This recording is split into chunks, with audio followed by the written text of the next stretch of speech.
Hi! Ako ang inyong kunyang ng Hong Kong. Welcome back to my channel. Sa mga hindi pa nakapag-subscribe, please subscribe na po kayo guys para lagi kayong ma-notify kapag may mga bago akong upload na videos.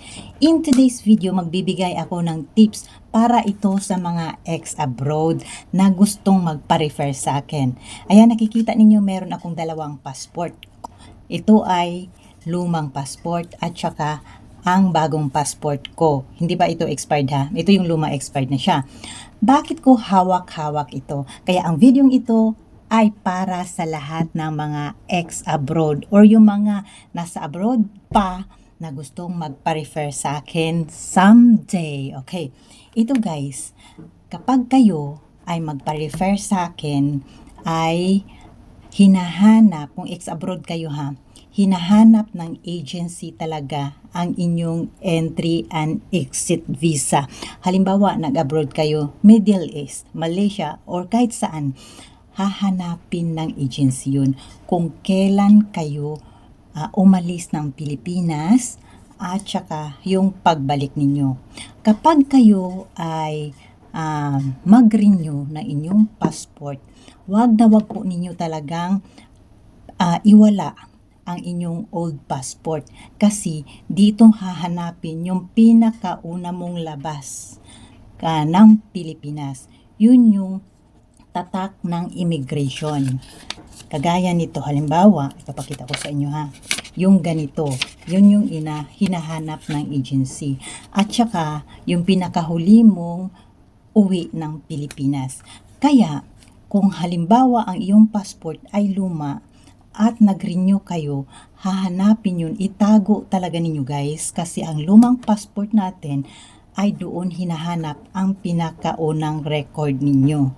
At saka ha, kapag may mga bagong passport kayo or luma man yan, wag na wag ninyong walain guys kasi someday magagamit natin sa ibang requirements or hahanapan tayo, magagamit din natin yan. Pwede naman natin itago or ano natin, gawin nating souvenir nung para makita natin, halimbawa tumanda na tayo, nakikita natin ang record, ito pala yung taon kung kailan ako lumabas, kung pumunta ako sa ganitong bansa. Diba guys? Kaya kapag mag-ano kayo sa akin, magpa-refer, itago talaga ninyo kasi sayang ang inyong application. Kagaya yan sa aking hipag. Nakapasa sana ang aking hipag sa interview ni agency, pero nung hinanapan siya ng requirements at wala siyang maipakita na entry and exit visa kung saan siya nanggaling, ay na-failed or rejected ang kanyang application. Di ba malaking sayang yun?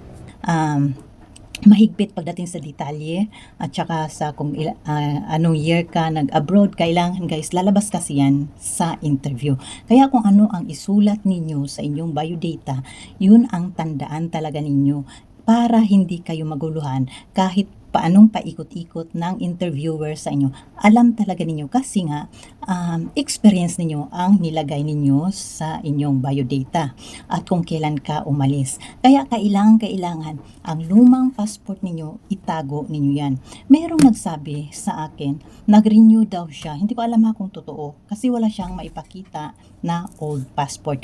Nag-renew siya. Tapos, hindi na daw binalik ng DFA yung old passport niya.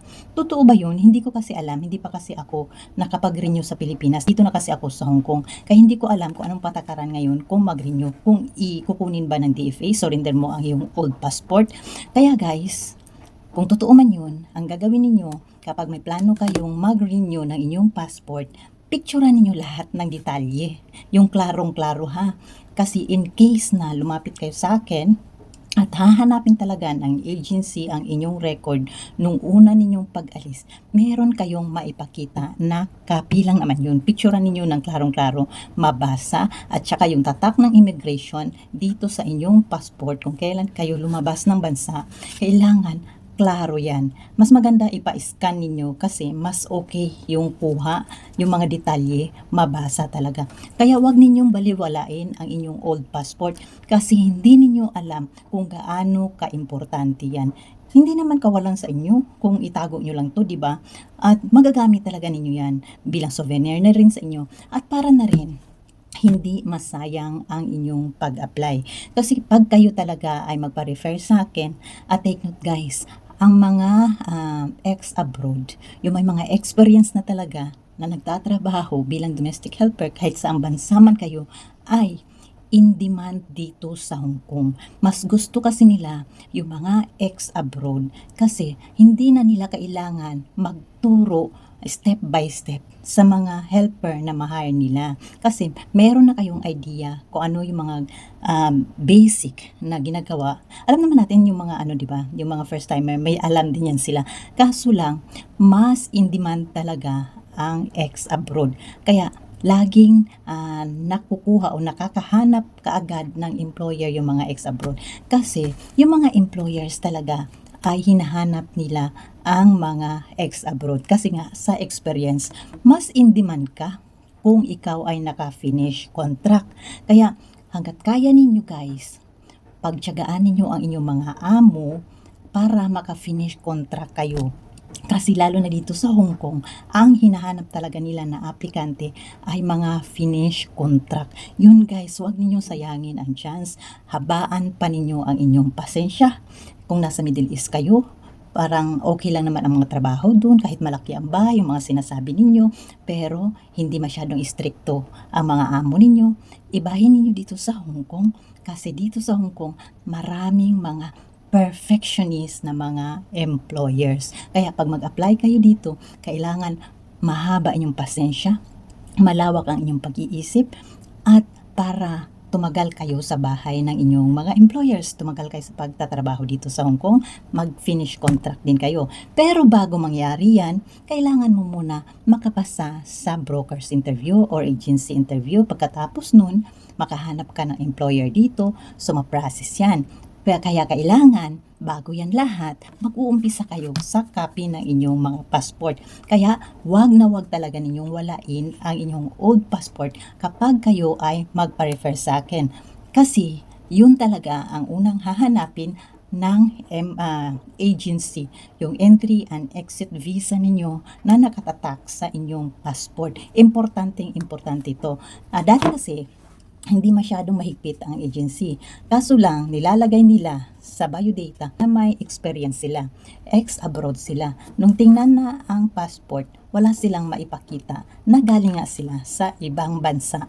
Kaya nalaman ng agency na pinipeke nila ang experience. Huwag po tayo magpeke ng experience dahil pagdating sa agency na nire-refer ko ay mahigpit sila pagdating sa requirements. Kaya ito talaga ang hahanapin yung copy kung kailan kayo umalis ng bansa at kailan ang huli ninyong balik sa Pilipinas. Yun lang guys, sana naintindihan ninyo ang video ko at kung nakatulong sa inyo ito, please share para marami pang makapanood at magkaroon ng idea kung bakit kailangan talaga at mahalaga na meron kayong copy kung kailan kayo lumabas ng bansa at huling balik ninyo dyan sa Pilipinas. Okay, thank you for watching. Bye!